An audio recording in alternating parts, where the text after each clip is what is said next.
Hello guys! Nandito po tayo ngayon sa overlooking na barangay na Botas, Cardona, Rizal. Akong tawagin po nila ay Bundok Sombrero. As you can see mga kaibigan, napakalinis po ng lugar.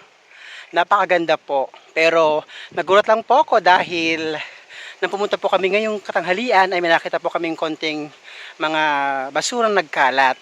Kaya mga kaibigan, sinabi ko sa aking pamangkin na katapos ng aming shoot ng sayaw ay kung pwedeng pakilinis muna niya ang kapaligiran para magandang tingnan. Mga kaibigan, kasi nga po, ayun po, nakita nyo naman, may konting basura na nakakalat.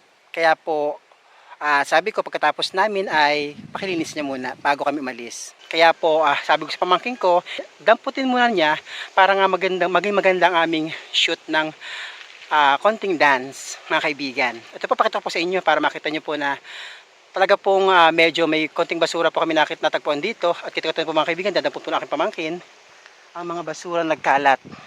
Kaya po, pakiusap ko lang po, sana po sa mga punta po sa Bundok Sombrero o overlooking ng barangay na Botas, ay kung pwede po ay itapon po natin sa tamang basura yung mga basura. Dahil kung makikita nyo po, meron po yung mga destinasyon ng mga sako na iniwan po ang barangay dito ng barangay na Botas. Nakatunayan po na kailangan po tayo maging disiplinado pagpunta po dito sa lugar nila.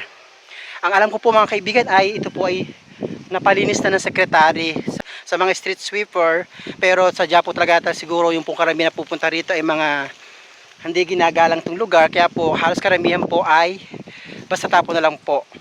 Ito papakita ko po sa inyo ha, pamangkin ko na nagadampot ng mga basura. Ito mga kaibigan na nilalagay po niya sa basurahan itong mga nagkalat na konting basura natitira. Siguro po ito po yung mga itinapon ng mga nagsisipunta dito, na kahit nakikita po naman na may mga sako na nakadestina para nga po itapon yung mga basura ay hindi nila ginagawa ng tama.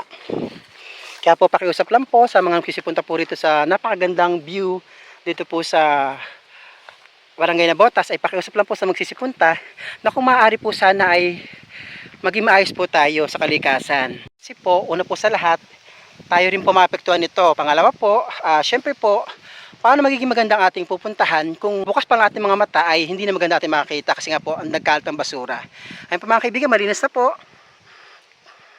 Kaya magsisimula na po akong gumawa ng dance step po kasi nga po may nag-request sa atin. Kaya magsisimula na po tayo sumayaw. Okay po?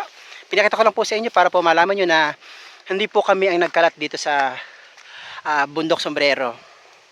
Unang-una po sa lahat, napakaganda po ng lugar. Maganda po ang intensyon ng sanggunan ng barangay dito sa bundok na ito kasi po, kung kita-kita na po ninyo, napakalinis po at napakaganda po ng lugar. Mukha pong hinawalan po niya na lang mabuti dahil po, ang ganda pong tingnan mga kaibigan. Oh. Kitang-kita niyo po naman sa video ko. O, ayan po. Oh. Kaya sana po, pag po may ni-request ang sanggunan ng barangay na Botas ay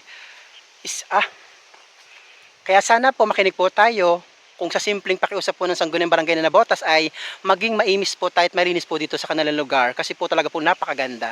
Bye mga kurba, mga ka-area, bye-bye. Love you all. Nagtatago po pamangkin ko. Bye na.